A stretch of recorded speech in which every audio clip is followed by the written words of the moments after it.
Apan, ang sakayan dili makalihok kung walay kusog. Ang sakayan dili makaabot sa destinasyon kung walay katiluan. Kung mao, musulod ang bugsay. Ang bugsay napapas sa usa ka sagwan.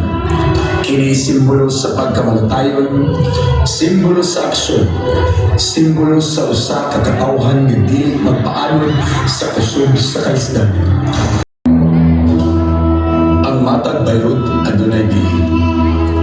Ang matag panaw nagsugod sa kinabuhi, sukad pa kaniadto, nalambigit na sa dagat. Ang dagat nga nagbuhi sa kadaghanan, ang dagat nga nagsulay kanato, ang dagat nga nagtudlok kanato sa paglibutay. O sama sa mga balod na wala gayong mahulong sa paglibok, ang katawhan sa barangay Inulan, nagapadayon sa pagtindog, nagapaningkamot o nagapadayon sa pagpuswag. Mao kini ang padayon. Usa ka spirito nga dili mohulong bisan pa sa mga unos sa kristanan o pagsulay sa kinabuhi. Sulod niini nga komunidad ana usa ka kabilin nga gitahi sa panahon. Ang pukod.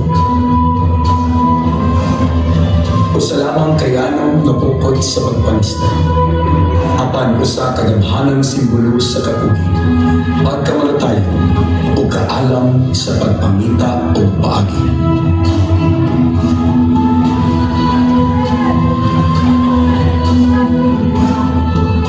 Ang matagpisi niini daw gagmay kung tan-awon nga tagsa-tagsa. Apan kung mahiusa, mahimong kusgan aron masuportahan ang mga pamilya o ang tibuok komunidad. Sama sa mataligot sa bukod and kayusan, ingon manusab sa katawhan sa barangay Inulan. Gihigot sa managsamang tradisyon, managsamang mga danggo, o managsamang kaugmaon. Gikan niining katubigan, nagagikan ang mga panalangin. Ang daghang bahandi sa kadagatan nga nabuhi sa daghang henerasyon. Gisimbolo sa igog sa isda. Usa kini katimaan sa kadagaya o kauswagan. Usa ka panindon nga ang dagat labaw pa sa panibuhian. Kini usa ka tinubdan sa atong pagkailan. Tinubdan sa pagpasalamat o tinubdan sa kinabuhi. O sa matag uli niini, sa matag pagsuwang sa adlaw, ibabaw sa dagat, o sa matag pagpauli ikan sa pagpangisda. Gipasidunggan sa katawhan sa ibulan ang mga grasya na ilang nadawat.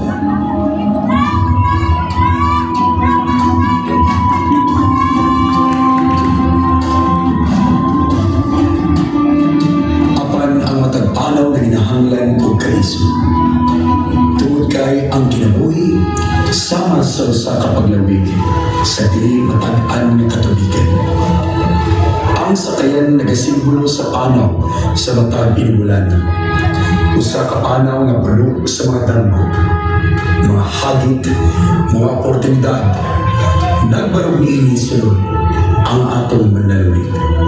Simbolo sa pagpangulo, panlantaw, kaalam o determinasyon. Bisan kung sa pakabusog ang mga balod, ang katawhan sa Inulan nagapadayon sa paghiyas sa ilang kaugalingon paingon sa kalabuan. Nagapadayon sila sa pagpangandoy sa mas maayong ugma. Apan, ang sakayan dili makalihok kung walay kusog. Ang sakayan dili makaabot sa destinasyon kung walay katiluan. Kung mao, musulod ang bugsay. Ang bugsay napapas sa usa ka sagwan. Kini simbolo sa pagkamalatayon, simbolo sa aksyon, simbolo sa usa ka katawhan nga dili magpaanod sa kusog sa kalisdan.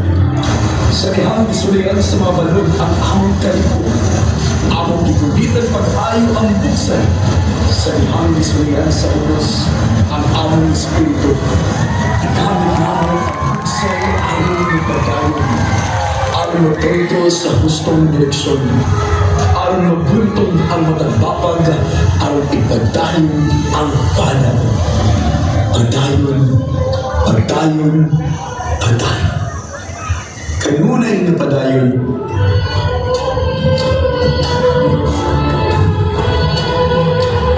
og sa matang panaw, anaa kanunay ang kahayag. Usa ka giya, usa ka suga nga nagdan-ag sa taliwala sa kalipitan. Mao ang bituon na mo'y naghatag og siglak na nagasimbolo sa paglaom. Sama sa usa ka bituon nga nagdan-ag sa kalangitan sa kaglingkod, nagpainumdum kini kanato. Nabisan sa labing mangitngit nga higayon, anaa gihapon ang kahayag nga nagulat sa aton atubangan. Usa ka kahayag nga nagdasig, usa ka kahayag nga nagkiya, usa ka kahayag nga nagpainumdum kanato sa pagtuo sa mas hayag pa nga kaumapan. Sa kinapusuhan ini nga sudlanon, nagbarog ang usa ka ngalan. Usa ka panimalay, usa ka identidad, ang baryo Inubulan. Girepresentar sa letrang I, simbolo sa komunidad, simbolo sa garbo, simbolo sa panaghiusa, simbolo sa gugma alang sa atong natawhan. Bisan asa pa kita dadon sa kinabuhi, among dadon ang ngalan sa barangay Inubulan, sulod sa among kasing-kasing. Ang iyang mga prinsipyo, ang iyang mga kabilin, ang iyang mga pangandoy. O gikan ini nga identidad, mitungha ang usa ka babae nga puno sa katapog, puno sa grasya, ana ay pagsalig sa kaugalingon o kalipod. Kini gisimbolo sa letrang M. Dili lamang usa ka titulo, dili usa ka lagway sa babae, galikon, matinahuron o talahuron. Babae nga nagpasinungog sa ilang kagikan, samtang nagpatubang sa umapo.